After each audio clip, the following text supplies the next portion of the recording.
예, 오늘은 좀 그렇습니다. 이것도 좀 엽기적인데 20대 여성이 자신을 스토킹하던 40대 남성을 흉기로 찔러서 살해한 사건이 발생을 했죠. 어떻게 된 일입니까? 이게 이제 23세 여성은, 가해 여성은 23세고 쫓아다닌 그 남성이 43세죠.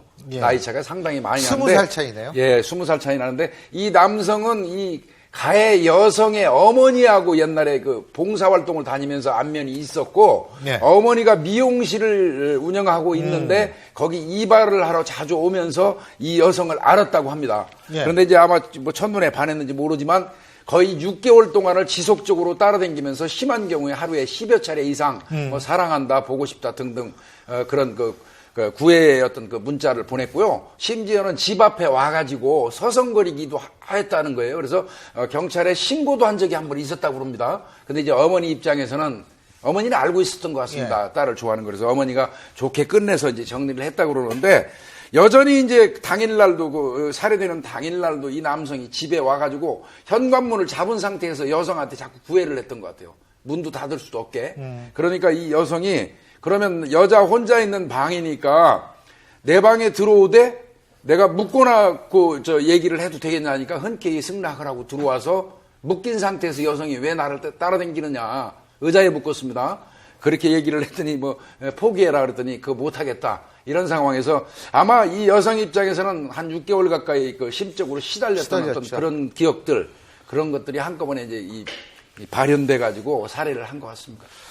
근데 이게 데이트 폭력에 관한 얘기가 참 많이 나오지 않습니까? 예. 그리고 이제 스토킹이 그 어떤 사례 중에 대표적인 사례이기도 하고 그 지난해인가 스토킹 결과를 막기 위해서 결국 이제 도입했던 게 경범죄처벌법상으로 과태료 하나 정도를 처벌하는 예. 거지 않습니까? 근데 이 여성의 경우도 저는 굉장히 이 뉴스를 듣고 안타까웠던 것이 6개월간이나 기간이 길었고 그 사이에 경찰에 신고도 했었는데도 불구하고 이게 더 이상의 예방적 조치가 취해지지 않았고 사실 법적으로는 그냥 문자 보낸 것 뿐이니까 이걸 뭐 어떻게 해결해야 될 현행법서는 없다 보니까 이 당하는 여성 입장에서는 굉장히 큰 스트레스였고 제가 이 여성을 옹호하자는 게 아니라 결국에는 막을 수 있었던 폭발한 거죠. 막을 수 있었던 하나의 범죄. 여성은 여성대로 범죄자가 맞아요. 됐고 40대 남성은 남성대로 희생자가 된 상황이죠. 제도의 문제점이 결국 이런 비극을 키웠다. 예. 예. 원래 이제 이 스토커를 당하는 사람이 해를 입는 경우는 많아도 이렇게 스토킹을 하는 사람이 이렇게 살인에 이르는 정도는 정말 드물 거라고 생각을 하는데요.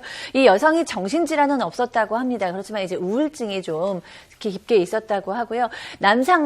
구애를 하는 남성 입장에서는 정말 좋고 없으면 못 살겠고 보고 싶고 이래서 하는 건지도 모르지만 이 여성 입장에서는 안 그래도 우울한데 이 남성이 이렇게 자기 자신을 침범하고 경계선을 쳐들어오면 이것을 구애로 받아들이는 것이 아니라 나를 무시해서 나를 괴롭히려고 이렇게 굉장히 오해할 수가 있거든요. 근데 참다가 이 남자가 그날도 이제 문고리를 놓고 안 놓으니까 이제 그것이 들어오라 그래가지고 결국에는 말씀하신 대로 폭발하는 가능성이 있는 것 같습니다. 이게 선진국에서는요 스토커 자체를 범죄로 취급합니다. 범죄죠. 아주 사실은. 규정을 해놨어요. 네. 그래서 그런데 지금 우리는 경범죄처벌법으로 처리하고 있는 이게 상당히 이것도 문제고요. 지나친 집착이잖아요, 사실은. 이게 집착입니다. 정상적인 범주가 아니지 않습니까? 네, 집착입니다.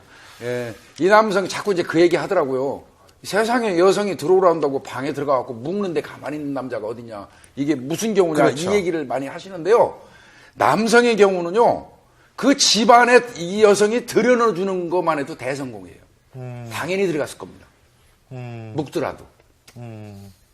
그러니까 우리가 가정폭력이나 이런 경우에는 현행법적으로도 이 접근금지나 이런 것들을 임시조치를 취할 수 있는 근거가 있어요. 그런데 이렇게 제3자, 사실 법적으로는 아무 인연이 없는 사람들이잖아요. 그런 사람들 사이에는 스토킹을 한다는 이유만으로 가처분 같은 거, 뭐 접근금지 명령이나 이런 것들 내리기도 어렵고 또 설령 받는다고 해도 실효성이 떨어지는 게 이게 주로 영미 지역에서 많이 발달된 제도인데 그쪽은 차량을 이동한다거나 거주지 간의 간격이 넓으니까 100m 접근금지 이런 것들이 굉장히 실효성이 있는데 네. 우리나라에서는 사실 그런 것들이 현실적으로 또 어렵거든요. 그것만으로는. 그래서 그 부분을 어떻게 막아야 될지도 필요합니다. 스토킹이 범죄가 경범죄이기 때문에 스토커를 이렇게 살해를 하면 이거는 꼼짝없이 살인죄가 적용이 그렇죠. 되겠죠. 뭐 특별히 이건 양형에서 딴 뭐 것도 불리하게, 없죠? 유리하게 작용할 수 있는 것도 별로 없습니다. 예, 어쨌든 이 스토킹에 관한 문제, 제도적인 미비점이 이런 지금 사건을 불러일으켰다는 사실. 똑같은 일이 반복되지 않으려면 지금 스토킹 문제에 대한 보다 사회적 관심, 제도적인 보완이 필요할 거란 생각이 듭니다.